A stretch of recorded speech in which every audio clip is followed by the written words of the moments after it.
National security strategy. Yesterday एक editorial आया था द हिंदू में, जहां पे एडिटर लिख रहा है या रिकमेंड कर रहा है कि India should have national security strategy. ये क्या होता है और इंडिया के पर्सपेक्टिव में क्यों होना जरूरी है, इस पे उसने बहुत डिटेल में लिखा है। आइए इस चीज को समझते हैं। तो first and foremost, national security strategy में सिंपल टर्म्स में ये होता है कि अपने सिक्योरिटी इंप्लीकेशंस को हाईलाइट करती है कोई भी एक नेशन, और उसको वो लॉन्ग टर्म और शॉर्ट टर्म में कैसे एड्रेस करेगी, इस पे एक पूरा स्ट्रैटेजी डिटरमाइन किया जाता है। उस पे रिसोर्स कैसे एलोकेट होगा, ये ऑपरेशनल टाइमिंग के हिसाब से एलोकेट किया जाता है जब वो स्ट्रैटेजिक और इंप्लीकेशन सामने आए। तो इसमें ब्रॉड पैरामीटर्स होते हैं कि क्या क्या इश्यूज है एट हैंड, और उस पे क्या रिसोर्स और कैसे उसको इंप्लीमेंट किया जाएगा इन नियर फ्यूचर, ये डिटरमाइन किया जाता है इन दैट डॉक्यूमेंट।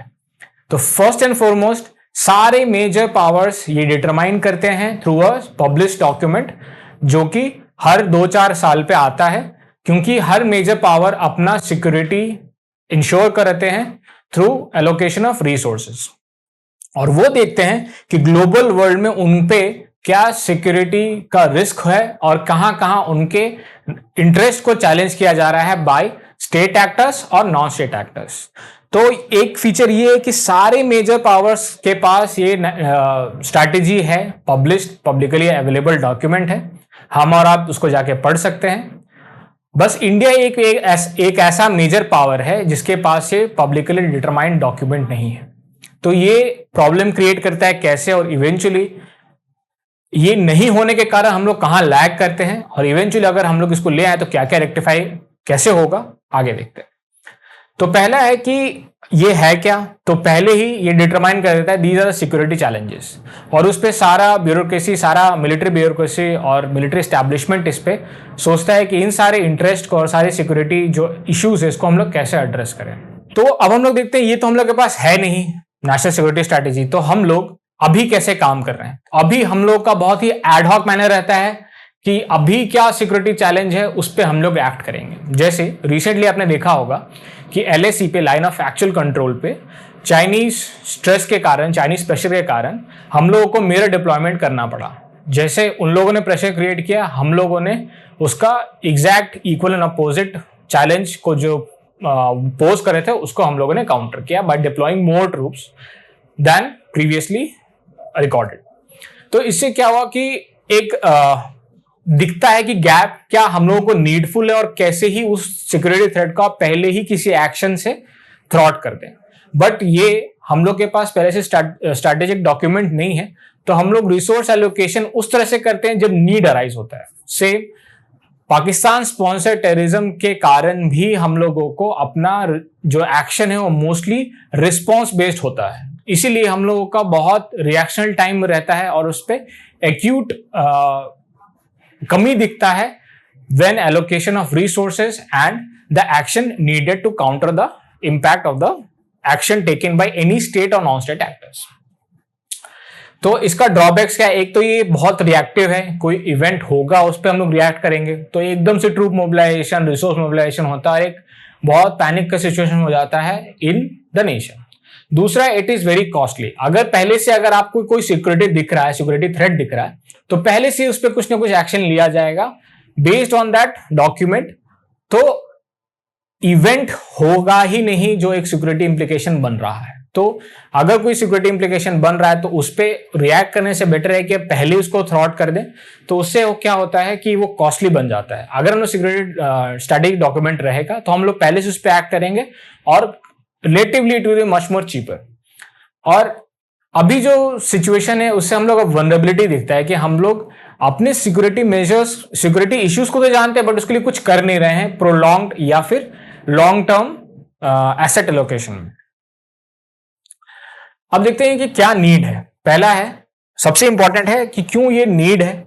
इंडिया एक ग्रोइंग पाथ पे है and it will B third largest economy.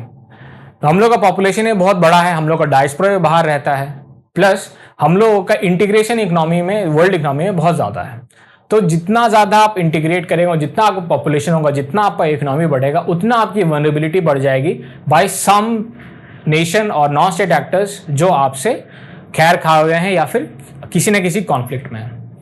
तो हम लोग एक एग्जाम्पल देखते हैं सूडान का या फिर रशिया का या रशिया यूक्रेन वॉर का या किसी भी ऐसे कॉन्फ्लिक्ट का जहां पे इंडियन इंटरेस्ट है।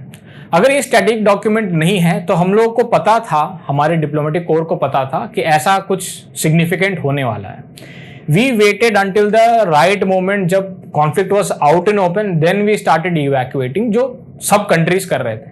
बट अगर स्ट्रेटेजिक डॉक्यूमेंट होगा तो वहाँ डायस्पोरा का मेंशन रहेगा, how to protect our diaspora, अपने जो लोग जो बाहर काम कर रहे हैं या स्टूडेंट जो बाहर रह रहे हैं, पढ़ रहे हैं, उनको हम कैसे प्रोटेक्ट करेंगे। तो ये नेशनल सिक्योरिटी स्ट्रैटेजी में मेंशन होगा और एग्जैक्ट इवेंट होने से पहले ही वो हम लोग कर्टेल कर लेंगे या अपने लोगों को इवैक्यूएट कर लेंगे। तो ये ऐसे दिखता है कि डिप्लोमेटिक कोर में तो इस चीज का नॉलेज था, इंटेलिजेंस पूरी थी कि ऐसा कुछ होने वाला है, मिलिट्री वॉज केपेबल। बट जब कॉन्फ्लिक्ट अराइज हो जाता है और हमारे स्टूडेंट्स या एक्सपर्ट्स वहां पे फंस जाते हैं, तब हम लोग एक्ट करते हैं। तो इससे दिखता है कि हम लोग बहुत शॉर्ट साइटेड है अपने सिक्योरिटी मेजर्स के लिए। क्यों है? क्योंकि अभी सब कुछ एडहॉक हो रहा है। अगर ब्रॉड स्ट्रैटेजी बन जाएगा तो we will be able to protect our trade routes, our economy, our economic interest, our national interest beyond our borders and our citizen जो बाहर रह रहे हैं। तो नहीं होने से क्या होता है, हमेशा एक थ्रेट रहता है, एक सिक्योरिटी वल्नरेबिलिटी बना रहता है जो हम लोग को दिख रहा है बट हम लोग उस पर कुछ काम नहीं कर पा रहे, because there is no unison between intelligence, diplomatic core और मिलिट्री, और पॉलिटिकल डिसीजन मेकिंग भी नहीं हो पाता है। अगर ये स्ट्रैटेजी कभी बन जाए तो अब बहुत डिसीजन लेने में बहुत आसान हो जाएगा। अब जो एडिटर है जो लिख रहे हैं वो क्या बोलते हैं कि what are the principle that it should drive. तो पहला है कि डेवलप्ड नेशन पहले से पता होता है कि उनके क्या वल्नरेबिलिटीज है, उनको कैसे प्रोटेक्ट करना है। इंडिया को भी पता है बट वो एक्ट नहीं कर पाता बिकॉज उस डॉक्यूमेंट ही नहीं है जिसपे एक खाका बने, एक ब्रॉड स्ट्रैटेजी बने कि हम लोग को ये चीज प्रोटेक्ट करना है। उसके बाद जब आपको पता है कि क्या प्रोटेक्ट करना है तो आप अपना रिसोर्स उसमें एलोकेट करके निश्चिंत हो सकते हैं कि जब ये प्रॉब्लम आएगी विल एड्रेस इट। और मिलिट्री और डिप्लोमेटिक कोर जो है वो सेम पर्पस प्रोटेक्ट करता है या सर्व करता है, जो है protection of national interest and protection of citizen.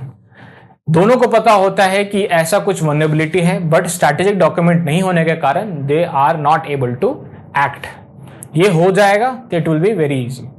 और तीसरा है कि अगर स्ट्रैटेजी बन जाएगा तो इन सब के कोलैबोरेशन से ही बनेगा, और कोलैबोरेशन के बनने से क्या होगा, नॉलेज शेयरिंग होगा between the various organs of the government. तो eventually it will beneficial for us to act in a particular manner, या फिर किसी डेवलपिंग थ्रेट को हम लोग पहले ही न्यूट्रलाइज कर देंगे वो बढ़ने से और चैलेंज करने से पहले ही। और क्या बेनिफिट देगा, तो it is it clear declaration of intent. अगर आप अपना इंटेंट क्लियर कर दें कि we are going to protect our national interest in these measures या इन दीज पार्ट्स, तो जो भी आपके स्टेट या नॉन स्टेट एक्टर्स जिनके साथ आप कॉन्फ्लिक्ट में हैं, दे वुड अंडरस्टैंड कि India would go to extend to protect these things. तो उनका जो पहले से मेजर होता है टू चैलेंज अस, वो न्यूट्रलाइज हो जाएगा। और अपना इंटेंट क्लियर कर दें कि हम लोग ये करने वाले हैं, और हम लोग पब्लिकली तो ऐसा बोलते ही हैं बट स्टैटिक डॉक्यूमेंट आने पे इट इज वेरी क्लियर। जैसे कि अमेरिका अपना स्टैटिक डॉक्यूमेंट निकालता है, उसमें लास्ट टाइम ये लिखा हुआ था कि चाइनीज नेवी से अमेरिकन नेवी को सबसे ज्यादा चैलेंज मिल रहा है because Chinese navy has got the number of boats higher than US navy. तो ये डिटरमाइन कर दिया। तो चाइना इज नाउ क्लियर कि America is awakening to its challenge, और now we have to curtail और कंटेन अमेरिका। तो ये पहले से डिटरमाइन हो जाता है। अगर अमेरिका से डिटरमाइन ना करे, ऐसा बताए ना, तो हमेशा कॉन्फ्लिक्ट रहेगा कि कब अटैक हो जाएगा, कब कॉन्फ्लिक्ट हो जाएगा, कब कॉन्फ्लिक्ट अराइज हो जाएगा। तो एक अपना इंटेंट क्लियर बताने का एक जरिया हो सकता है। और कोई मिस एडवेंचर करता है ऑब्वियसली पाकिस्तान, या अभी नार्को टेररिज्म के थ्रू, सी बेस्ड टेररिज्म के थ्रू कोई ना कोई एविल डिजाइन होता ही रहता है हमारे नेबरहुड में। तो अगर हम लोग ये डिटरमाइन कर दें कि we will go to any extent to protect our sea lanes और act in foreign territories to contain the narcotics terror, तो ये पहले डिटरमाइन हो जाएगा। तो जो इवल डिजाइन है हमारे नेबर्स को, पहले से वो सप्रेस कर लेंगे या कंट्रोल करेंगे। India will act someday. और अगर इंडिया एक इस रीजन का सबसे बड़ा और सबसे इंपॉर्टेंट सिक्योरिटी प्रोवाइडर है, तो हम लोग स्ट्रैटेजी जब बनाएंगे तो it will encompass the Sagar initiative, Sagar principle, और एक रीजनल स्टेबिलिटी भी दे पाएगा। तो इंडिया जो नेक्स्ट सिक्योरिटी प्रोवाइडर होने का हम लोगों को एक रिस्पॉन्सिबिलिटी मिलने वाला है, अभी भी है, तो वो क्लियर कट डिफाइंड हो जाएगा if we bring out national security strategy. और सबसे इंपॉर्टेंट है कि क्विक फिक्स जो तरीका है उसमें अकाउंटेबिलिटी का बहुत इशू आता है कि किसको we should blame for this failure. जैसे पुलवामा का अटैक हुआ या फिर ट्रूप बिल्डअप हुआ इन LAC, तो कभी वो इंटेलिजेंस को ब्लेम करेंगे, कभी मिलिट्री को ब्लेम करेंगे।